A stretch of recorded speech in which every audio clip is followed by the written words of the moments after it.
ओलाला काय काय बोलतो माहिती का आता ओला काय बोलतो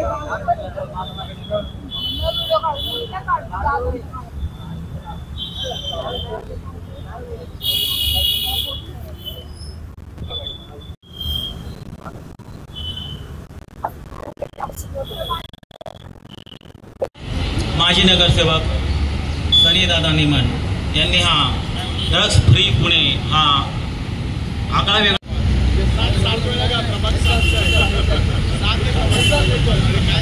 प्रभाग क्रमांक आणि ह्या कार्यक्रमाला जे चित्रकार व्यंगचित्रकार उपस्थित झालेले आहे त्या सर्वांचे स्वागत. नमस्कार.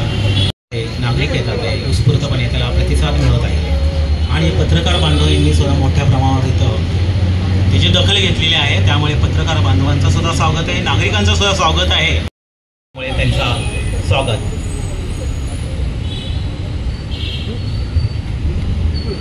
पुणेकरांना कुतूहल निर्माण झालेलं आहे आणि त्यामुळे उत्स्फूर्तपणे त्याला प्रतिसाद मिळत आहे. आज इथं काही स्टुडंट आलेले आहेत. तुम्हाला काय बोलायचं आहे? काही आपल्याला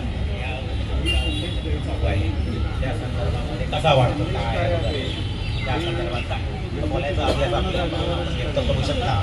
कारण काय आलेले आहेत आणि आपला कल्पना विलास दाखवत आहे. त्यात प्रामुख्याने चारुहास पंडित योगेंद्र भगत, व्यंगचित्रकार चारुहास पंडित योगेंद्र भगत, विश्वास सूर्यवंशी, अतुल पुरंदरे, धनराज गरड, शरयू फरकांडे, कल्पना विराट या संदर्भात पुणेकरांना दाखवत आहे. पुणेकरांचा सुद्धा उत्स्फूर्तपणे प्रतिसाद मिळत आहे. त्यांनी या अनोख्या कार्यक्रमाची दखल घेतलेली आहे.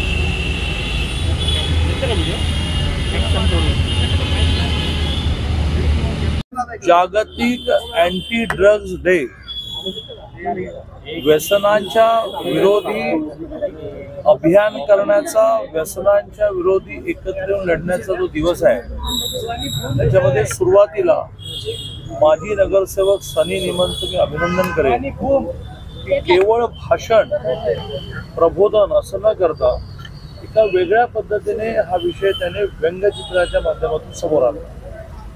व्यंगचित्री जी एव्हाना पूर्ण होत आली ती एवढा परफेक्ट करेक्ट मेसेज देत आहेत की खरं म्हणजे ते एक व्यंगचित्र पाहणाराही व्यसनाच्या आहारी गेला नसेल. गेल्यानंतरचे उपाय वेगळे आहेत, मग त्याला व्यंगचित्र नाही बोलणार. व्यसनाच्या आहारी गेला नसेल तर हे व्यंगचित्र पाहून नक्कीच तो त्याच्या मनामध्ये निर्धार करेल की अरे बाबा ह्या वाटेला काही लावायला नको. आणि त्यामुळे केवळ भाषण असं न करता सनीने व्यंगचित्रकारांना जे अपील केलं आणि अतिशय परफेक्ट व्यंगचित्र तयार झाली त्याबद्दल मी सनीचे अभिनंदन करतो. सगळे व्यंगचित्रकार हे टॉपचे व्यंगचित्रकार आहेत. तर त्यांनी हा वेळ काढला त्याबद्दल त्यांचं समाजातला एक नागरिक म्हणून या राज्याचा मंत्री म्हणून आभार मानतो. आपण पाहिले की विरोधी पार्टी या त्यामुळे पुन्हा एकदा पुणे शहर हे ड्रग्सच्या विरोधात आढळेल का असा प्रश्न उपस्थित झालेला होता. दरवर्षी आपण अंमली पदार्थ विरोधी उपक्रम साजरा करतो पण फरक काहीच पडत नाही. तरुणाई पुन्हा एकदा त्याच्याच आहारी जाणार पाहिजे. काय करणं अपेक्षित आहे सरकार आणि समाजाने? पहिलं तर खूप विचारपूर्वक आपल्या सगळ्यांच्या माध्यमातून सगळ्यांना आवाहन करतो की प्रमाण वाढत चाललंय की नाही नक्की, चिंताजनक आहे की नाही नक्की, पण 70 लाख लोकसंख्येचं शहर हे जवळजवळ आता गेलं कामातून. अशा प्रकारची प्रतिमा जी वेगवेगळ्या बातम्यांमधून निर्माण होते आहे याचा पुण्याकडे बघण्याचा दृष्टिकोन बदलण्यामध्ये परिणाम होणार आहे. एका बाजूने सगळ्यात चांगल्या शिक्षण संस्था पुण्यामध्ये, पुणे हे शिक्षणाचं माहेरघर आहे. आज पुण्यामध्ये महाविद्यालय आणि विद्यापीठं ही इतकी झाली की कुठलाही अभ्यासक्रम इथे नाही असं नाही. इंडस्ट्री इथेच जास्त, हॉस्पिटल म्हणजे वैद्यकीय सुविधा इथेच जास्त. अशा एका प्रचंड विकसित होणाऱ्या आणि जगामध्ये नावारूपाला येणाऱ्या म्हणजे देशातलं 8वं मोठं शहर भौगोलिक आणि लोकसंख्येदृष्टीने हे मानलं जातं.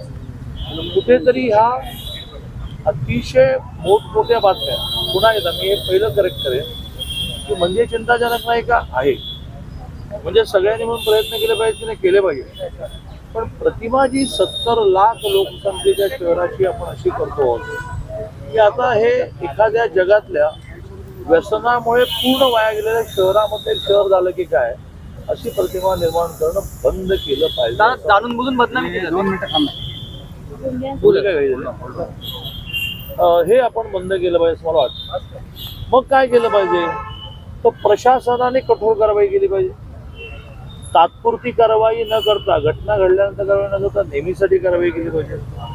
दक्षता पथकं निर्माण करताना नागरिकांना त्या दक्षता पथकामध्ये सहभागी करून घेतलं पाहिजे.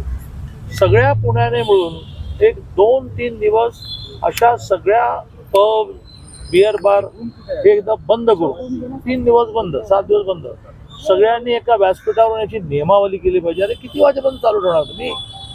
हा का शरीरशास्त्राचा जो नियम आहे की रात्री 11 वाजता झोपलं पाहिजे, तो काय यांच्या बाबतीमध्ये तुम्ही त्याला काय परवानगी दिली काय की रात्रभर दारू पीत बसा आणि अंमली पदार्थाचं सेवन करत बसा? आणि त्यामुळे चालू असताना बऱ्याच वेळेला मर्यादा आहेत. एक 7 दिवस क्लिअर ड्राय आणि त्याच्यामध्ये सगळ्यांनी येऊन याची एक नियमावली तयार करून त्या नियमावलीच्या अंमलबजावणीचे सगळ्यांनी प्रयत्न केला. माझं डिपार्टमेंट जे आहे, माझं हा शब्द चुकीचा आहे, आमचं जे डिपार्टमेंट आहे शासनाचं उच्च शिक्षा आणि तंत्रशिक्षा, त्याच्या वतीने आम्ही खूप गांभीर्याने ह्या आठवड्यामध्ये प्रत्येक कॉलेजवर एक ॲडिशनल पोस्ट व्हिजिटिंग का होईना ही क्रिएट करता येईल का की ज्याच्यामध्ये ज्याला आपण म्हणता येईल की काउन्सिलिंगचं काम त्यांचं असेल. शेवटी अशा प्रकारच्या ड्रग्सकडे वळताना, व्यसनाकडे वळताना सुरुवातीला तो कोणाशी तरी बोलण्याच्या मनस्थितीत असतो. एकदा सुरुवात झाली की तो त्याच्यात बाहेर गेला होता. त्याची कॉलेजवर व्यवस्था उपलब्ध करून देता येईल का? 1-2 पुरुष वेगळा, महिला वेगळे, डॉक्टर्स पुरुष वेगळे, महिला वेगळे, अशा प्रकारचा विचार आम्ही करतो आहोत. अधिवेशन 3 आठवडे आहेत त्या काळात तसं नक्की विचार. आता बोल. जाणून बुजून बदनाम केलं ते का शहराला? जाणून बुजून बदनाम कोण? मंदिराला अँटी ड्रग्स डे. पुणे शहराला जाणून बुजून बदनाम केलं. Anti drugs day. सरकार आता ज्या हॉटेलमध्ये ड्रग्ज सापडलेलं होतं 2 दिवसापूर्वी, ते हॉटेलच बेकायदेशीर आहे अशी माहिती काल महापालिकेने दिलेली आहे. मे महिन्यामध्ये खरं तर कारवाई करणं अपेक्षित होतं महापालिकेने, राज्य उत्पन्न शुल्क विभागाने ती केलेली नाही आणि त्यामुळेच या घटना सातत्याने घडत आहेत. अधिवेशन उद्यापासून सुरू होत आहे. मंत्रिमंडळाची बैठक आज आहे, तिलाच मी घाईने चालू आहे. या अधिवेशनामध्ये हा इतका हॉट विषय नक्की चर्चेला येणार. त्या सगळ्या लोकप्रतिनिधींनी याच्यात काही सूचना मांडले पाहिजे, आग्रह धरले पाहिजेत कारवाईचे. त्यातून काही भविष्यातलं योग्य ते चांगलं ते निर्माण होईल. मी पुन्हा एकदा माझी सूचना करतो की काही किराणामालाचं दुकान नाही आहे 7 दिवस बंद झालं. 7 दिवस बंद करा सगळे दुकान, A to Z सगळे दुकान बंद. सर, जे आणि सगळ्या समाजाने एकत्र येऊन त्याची नियमावली तयार करा. व्यसनमुक्तीमध्ये काम करणाऱ्या कार्यकर्त्यांचं असं म्हणणं आहे की सरकारची कॉन्ट्राडिक्टरी धोरणं, एकमेकांना विरोधाभासी धोरणं जी आहेत ती त्याला जबाबदार आहेत. एका बाजूला रेव्हेन्यू मिळवण्यासाठी एक्साईज डिपार्टमेंट वेगवेगळ्या क्लुप्त्या लढवतं किंवा सरकारला रेव्हेन्यू आला पाहिजे म्हणून धोरणं केली जातात. दुसरीकडं त्याच धोरणांच्या अगेन्स्ट पुन्हा सामाजिक जबाबदारी म्हणून सरकारची या अंमली पदार्थांच्या विरोधातल्या मोहिमा चालवल्या जातात. या ज्या सरकारच्या डबल स्टँडर्ड किंवा दुटप्पी भूमिका आहेत धोरणांबद्दलच्या, त्याच्यामुळे हा कॉन्फ्लिक्ट तयार होतो असं त्यांचं म्हणणं असं आहे की आपणच निवडून दिलेले लोकप्रतिनिधी 3 आठवडे एकत्र राहणार आहेत आणि त्या एकत्र राहण्याच्या म्हणजे अधिवेशनाच्या एक्झरसाईजमध्ये अशा प्रकारच्या अनेक गोष्टींचे लोकप्रतिनिधी आग्रह धरतील की काय सुरू ठेवावं, काय सुरू ठेवू नये. माझा पुण्यापुरता हा पुण्याच्या निमित्ताने विषय असा आहे, पुण्यापुरता विषय असा आहे की समाजातल्या मान्यवरांची जबाबदारी म्हणून सरकारची या अंमली पदार्थांच्या विरोधातल्या मोहिमा चालवल्या जातात. या ज्या सरकारच्या डबल स्टँडर्ड किंवा दुटप्पी भूमिका आहेत धोरणांबद्दलच्या, त्याच्यामुळे हा कॉन्फ्लिक्ट तयार होतो असं त्यांचं म्हणणं आहे. असं आहे की आपणच निवडून दिलेले लोकप्रतिनिधी 3 आठवडे एकत्र राहणार आहेत आणि त्या एकत्र राहण्याच्या म्हणजे अधिवेशनाच्या एक्झरसाईजमध्ये अशा प्रकारच्या अनेक गोष्टींचे लोकप्रतिनिधी आग्रह धरतील की काय सुरू ठेवावं, काय सुरू ठेवू नये. माझा पुण्यापुरता हा पुण्याच्या निमित्ताने विषय असा आहे, पुण्यापुरता विषय असा आहे की समाजातल्या मान्यवरांची एक समिती करून टाइम बाउंड 1 दिवसात तर ह्याला नियमावली ठरवायला किती वेळ लागतो? 2 दिवसात 1 दिवसात नियम ठरवा. आता वरिष्ठ अधिकाऱ्यांची चौकशी का नाही होत? खालच्या अधिकाऱ्यांना निलंबित केलं जातं अशा घटनांनंतर. पुन्हा तेच म्हणेल की अधिवेशनामध्ये असे सगळे विषय ऐरणीवर येतात. उद्यापासून सुरू होणाऱ्या अधिवेशनामध्ये एखाद्या वेळेस मी संसदीय कामकाज मंत्री असल्यामुळे सरकार म्हणून किंवा विरोधकांनी आग्रह धरल्यामुळे तर सरकार म्हणून सुद्धा या विषयाची चर्चा आम्ही घडवून आणू, ज्यात सगळे अँगल्स विधानसभा कशाची असते सगळे अँगल्स समोर येतात. त्या अँगल्समधून सगळ्यांचा मिळून एक निर्णय धोरण तयार होईल. विषय ड्रग्सचा आहे म्हणून प्रश्न विचारतो. संजय राऊतांनी तुमचं नाव घेऊन टीका केली आहे. तुम्ही पुण्याचे पालकमंत्री होतात, पुण्यातले मंत्री आहात. या ड्रग्स प्रकरणामध्ये तुम्हाला पळ काढता येणार नाही, तुम्हाला भूमिका घ्यावी लागेल, सरकारची भूमिका मांडावी लागेल. मी पळ कधी काढला? मी अगदी डायरेक्ट फुटपाथवरच असतो. घरी पण शोधायला मला यायला लागत नाही, बऱ्याच वेळेला बाहेरच भेटतो आणि घरी पण तुम्ही येता काही अडचण नाही. त्यामुळे पळ मी काढलेला नाही. ज्या एका वाक्याचा तुम्ही मीडियाने विपर्यास केलेला आहे ते मांडण्याला तुम्ही मला संधी दिली त्याबद्दल आभार. माझी क्लिप माझ्या खिशातच आहे, आत्ता काढून दाखवला मी तयार आहे. मी असं म्हटलं की माझ्या काळामध्ये असं काही घडलंच नाही असं दावा करणं चुकीचं आहे. घडलंच नाही असं तुम्ही घेऊन सगळ्या महाराष्ट्रामध्ये वाद निर्माण केला. माझी क्लिप माझ्या खिशात आहे, तुमची इच्छा असेल तर आत्ता काढतो. मी असं म्हटलं की माझ्या पालकमंत्री काळामध्ये अशा प्रकारच्या समाजाला अस्वस्थ करणाऱ्या घटना घडल्याच नाहीत असा मी दावा करू शकत नाही. पुढे जाऊन मी म्हटलंय ज्या अजितदादांमध्ये आणि माझ्यामध्ये वाद निर्माण करण्याचे प्रयत्न करतात ते तुम्हाला शक्य नाही होणार, पण तो जो वाद निर्माण करण्याचा प्रयत्न करतो पुढे जाऊन मी असं म्हटलेलं आहे पुन्हा एका मंत्र्यावर दोषारोपण करून हा विषय संपणार नाही. 10 लाखाचं पुन्हा एकदम 70 लाख झालं की नैसर्गिक इतकं डिटेल म्हटलंय मला अर्धवट काही बोलताच येत नाही. तुम्ही काय दाखवलं? आता कोणी दाखवलं सांगत नाही. तुम्ही काय दाखवलं? आणि तुम्ही मला म्हणता की तुम्ही प्रेसशी बोलत नाही. तुम्ही जर उलटं सुलटं काही दाखवणार असाल तुम्ही काय दाखवलं? तर माझ्या काळात असं घडलंच नाही. इतकंच वाक्य दाखवतो, हकीकत दाखवा ना. त्यामुळे मी कुठे पळून गेलेलो नाही, मी कुठे पळ काढणार नाही. मी मंत्री कशाला, साधा आमदार असेल, आमदार कशाला, साधा नागरिक असेल तरी पुण्याचा एक नागरिक, महाराष्ट्राचा एक नागरिक, देशाचा एक नागरिक म्हणून माझी जबाबदारी आहे आणि तिने कधी काढले. आता मी जे परवाच्या क्लिप बद्दल बोललो ते दाखवा. दादा पण दाखवा की दादा काय असं बोलले नाही. दादा पुण्याला आपल्या कुणीतरी जाणून बुजून बदनाम करते असं वाटतंय तुम्हाला? कारण सातत्याने या केसेस ज्या घडतायत त्या अशी माझ्याकडे माहिती नसताना मी काही बोलणं बरोबर. याच ड्रग्स संदर्भात काँग्रेसचे आमदार रवींद्र धंगेकर असं म्हणाले की तुम्ही माझ्यासोबत चला, मी तुम्हाला 2 पोते ड्रग्स शोधून दाखवतो. आम्ही त्यांना विचारलं तर ते काही दाखवायला तयार नाही. तर हे सगळे राजकीय आरोप प्रत्यारोप केले जातात. हा प्रश्न तुम्ही त्यांना विचारला पाहिजे. कॉलर धरणं हा शब्द चुकीचा आहे, पण त्यांना धरून चला दाखवा असं त्यांना म्हटलं पाहिजे की मला सांगितलं पाहिजे. दादा पण एक आरोप सरकारवर आरोप केले जातात. ते म्हणतात की सरकारच मी सुरुवातीलाच ही प्रार्थना धंगेकरांसहित संपूर्ण पत्रकारांना, मीडियाला आणि समाजाला केली की घडणाऱ्या घटना अस्वस्थ करणाऱ्या की नाही, चिंताजनक आहेत की आहेत, पण त्याचं प्रेझेंटेशन असं होत आहे की 70 लाखाचं पुणे हे सगळंच वाया गेलं. याचा पुण्यामध्ये चांगल्या शिक्षण संस्था येणं, विद्यार्थी मोठ्या प्रमाणात शिकायला येणं, इंडस्ट्री येणं, चांगली हॉस्पिटल येणं यावर परिणाम होऊ शकतो. राजकारणाच्या ठिकाणी जरा ना लोकसभा निवडणूक लढलो आपण, कोणाची किती ताकद आहे ते कळलं. त्यामुळे राजकारण आणि असं म्हणत असताना असे म्हणत नाही की एक लोकसभा आम्ही जिंकली म्हणजे आता धंगेकर संपले आणि BJP जिवंत राहील. विधानसभेमध्ये विधानसभा आहे. त्यामुळे राजकारण हे निवडणुकीपुरतं ठेवा. त्या राजकारणामधून आपल्या शहराला डॅमेज होत आहे का त्याचं वाहन. हॉस्पिटॅलिटी इंडस्ट्रीमधून मोठी नाराजी व्यक्त केली जाते. जे ड्राईव्ह घेतले जात आहेत प्रशासनाकडून त्याच्यामुळं जवळपास 50,000 तरुणांचा प्रत्यक्ष अप्रत्यक्ष किंवा संबंधितांचा रोजगार गेलाय अशा तक्रारी त्यांच्याकडून येत आहेत. मी पुन्हा म्हणेन, मी खूप सोप्या शब्दात बोलत असतो, पण पुन्हा म्हणेन की पुणेकरांनी येऊन याची नियमावली ठरवली पाहिजे. समजा अशा प्रकारच्या व्यवसायात असणाऱ्या लोकांचं म्हणणं असेल बाबा एकदम कुठे बंद करता, ते नियम करा, तर नियम करा. पण दारू बनवणाऱ्या कारखान्यामध्ये काम करणाऱ्या लोकांची आणि विषारी दारू बनवणाऱ्या कारखान्यामध्ये काम करणारे कामगार बेरोजगार होतील म्हणून विषारी दारू बनवू द्या असं म्हणता येणार नाही ना. पब मधले कर्मचारी बेरोजगार होतील, त्यांना वेगळा रोजगार द्या. पण म्हणून पब पहाटे 4 पर्यंत चालू ठेवता येणार नाही ना. आणि 18 वर्षाच्या खालच्या मुलांना अंमली पदार्थ देता येणार नाहीत ना. त्यामुळे त्या इंडस्ट्रीने सुद्धा आपण काय बोलतोय याचं भान ठेवलं पाहिजे. हे म्हणा बरं असं कसं काही नियम करा, आम्ही नियमाला तयार आहोत.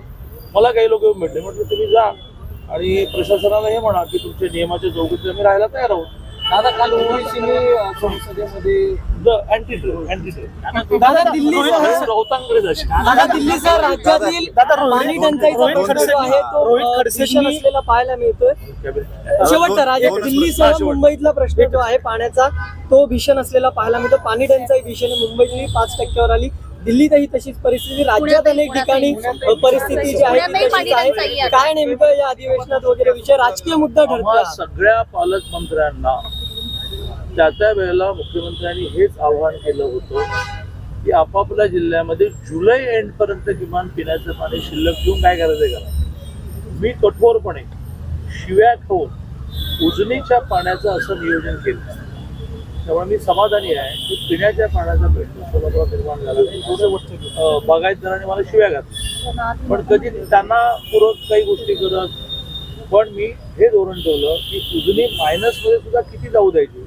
मला समाधान असं आहे की उजनी परिसरामध्ये पाऊस गेल्या काही दिवसात इतका झाला की उजनीचं पाणी हे 7 टीएमसीने वाढलं. जसा जसा पाऊस याची नियमावली ठरवली पाहिजे. समजा अशा प्रकारच्या व्यवसायात असणाऱ्या लोकांचं म्हणणं असेल बाबा एकदम कुठे बंद करता, ते नियम करा, तर नियम करा.